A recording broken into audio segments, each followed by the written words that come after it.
Today, countries that are lucky enough to have oil resources have a decisive influence on world geopolitics. They form economic and geopolitical blows. Every day, millions of people around the world follow the price of oil. There is not a single commodity in our world that is not tied to the price of oil, because all products are delivered. Delivery and logistics means the use of fuel. It was oil that lifted countries to the historical pyramid and brought them down to the very bottom. Wars started because of oil, and it was with the advent of oil that the economy began to move. It was not only the economy of development but also the economy of death, weapons and other terrible things.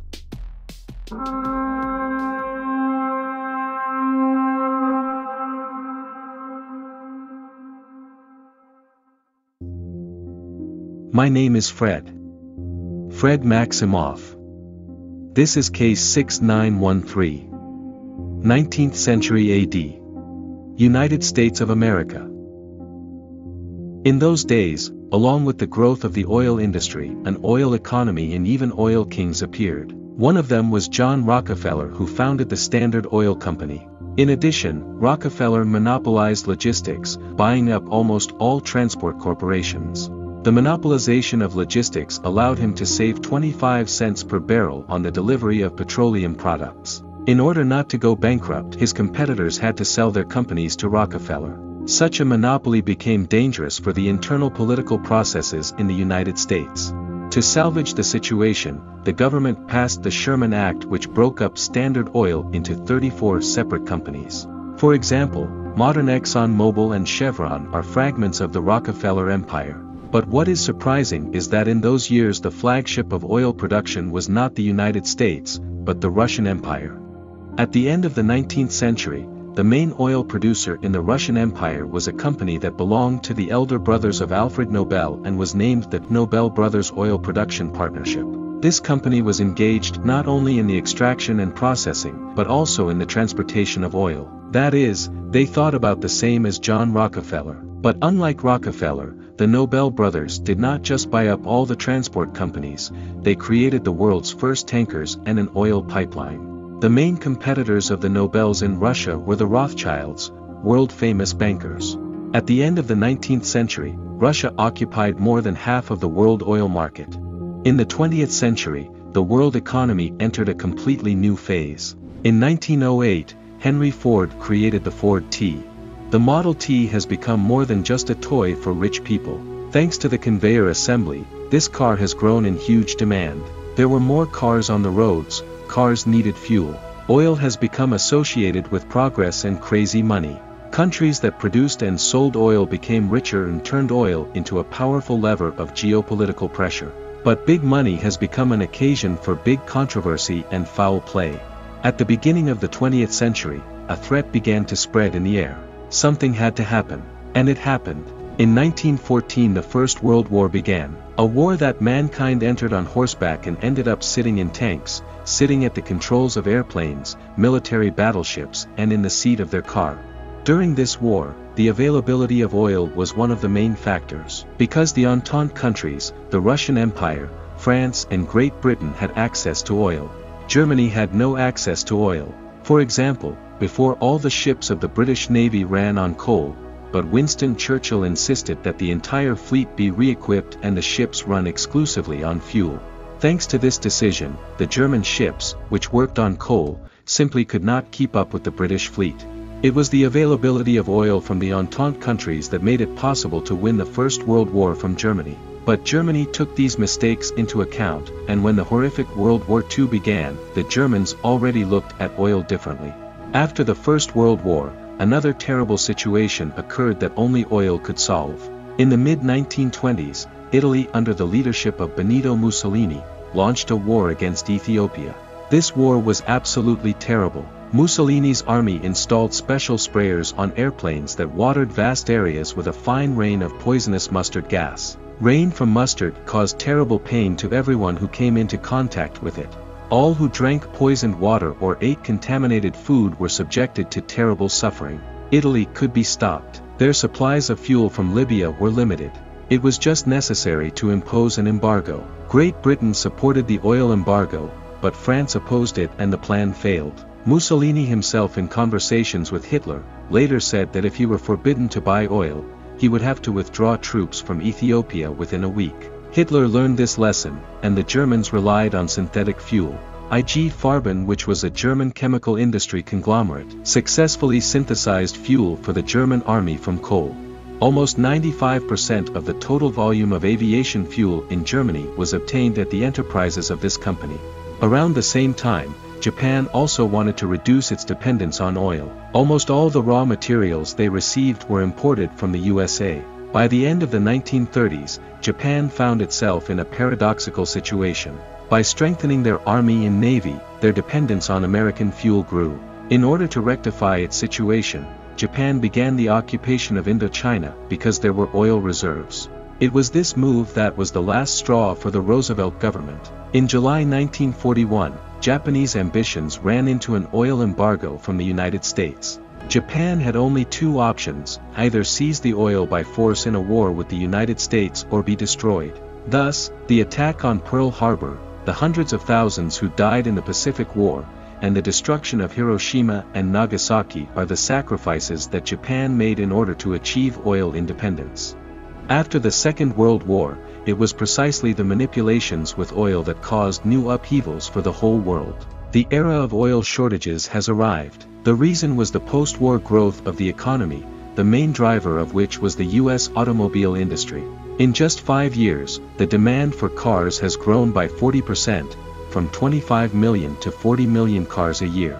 At this time, a huge amount of oil reserves were found in Saudi Arabia. Since that time, a new round of oil history has begun. Europe after the war was in ruins. There was a growing energy crisis. The Soviet Union refused to sponsor Europe with oil. In the United States, due to the increased demand for cars, oil was also in short supply. At the same time, by the end of the 40s, the oil industry of Saudi Arabia was already operating at full capacity, but then a new state appeared, Israel. The emergence of Israel did not please the entire Arab world. Saudi King Abdul Aziz and all the Arab leaders said they would not tolerate this and warned Truman that if the US supported Israel, it would harm American interests in the Middle East. But there was another major player in the same region, Egypt. In Egypt is located the Suez Canal, through which all oil tankers from the Middle East passed. The only caveat was that Egypt in those years did not control this waterway. The Suez Canal was then under joint French and British administration. At that moment, Gamal Abdel Nasser came to power in Egypt. Nasser decided that it was not fair that the Suez Canal passes through the territory of Egypt, while Great Britain and France benefit. After unsuccessful negotiations with the French and British in 1956, Egypt nationalized the Suez Canal. Then Britain, France, and Israel supporting them decided to attack Egypt. Nasser, in response to this step, loaded several ships with rubble, cement, old beer bottles and ran them aground right in the Suez Canal. Thus, shipping there was completely stopped and there was no longer any sense in hostilities. But because of these events in Europe there was a real oil crisis. Power plants switched from liquid fuel to coal, gasoline rates were introduced. Then the United States allowed the supply of oil from its strategic reserves for all of Europe. Europe lost interest in the Suez Canal and the canal completely came under the jurisdiction of Egypt. Tanker traffic was fully restored and the crisis ended. But already in the 70s the world received a new blow. It all started in the United States, where oil consumption grew at a frantic pace. Mining within the country has long been lacking. The United States was forced to buy oil from other countries. Imports grew rapidly, dependence on oil from the Middle East became more and more. The smell of huge problems began to hover in the air. The problems turned out to be a reality already in October 1973. Egypt and Syria, with the support of the rest of the Arab countries, started the Yom Kippur War and attacked Israel. Arab countries planned to destroy the Jewish state. The United States began urgent deliveries of weapons to Israel, but at the same time, the United States was afraid of the reaction of the countries of the Middle East, so they planned deliveries only at night. This secret scheme was quickly exposed and the plan went to hell. Further, the Arab countries imposed an embargo on the supply of oil to the United States. Moreover, they began to reduce production. Oil prices have risen. Fuel problems began for ordinary Americans. Everyone had big cars that consumed tens of gallons of gasoline. But at American gas stations there was either no fuel or there were huge queues. President Nixon suggested that citizens reduce their heating at home and limit themselves to one car per family. People didn't understand what was happening. For the government, this was just raising prices, but for the Americans themselves, this meant an attack on their rights and freedoms. European countries also received a hard blow to their economies. Britain, Germany, Italy, and other countries have even banned flights and driving on Sundays, but Japan has been the biggest problem due to the oil crisis. The famous Japanese economic miracle was achieved by importing oil from the Middle East. The population was in a panic, inflation beat all records. This crisis showed that despite the fact that the countries of the Middle East did not have a nuclear weapon, they had a powerful geopolitical lever in their hands. As a result of the crisis, oil prices soared from $3 to $12 per barrel. 6 months later, the embargo was lifted, but prices never returned to the pre-crisis era. There were also those who benefited from rising oil prices. After a huge oil field was found in the region of Lake Samatler in the Khanty-Mansiisk Autonomous Okrug, the Soviet Union began to export oil to the countries of Western Europe. Then the government of the USSR decided that their entire economy would now be built solely on the consumption of money from the sale of oil. In the early 1980s, after the Iranian Revolution, oil prices began to reach $60 per barrel. In the US they decided to reduce consumption and reduce imports. The same thing happened in Europe.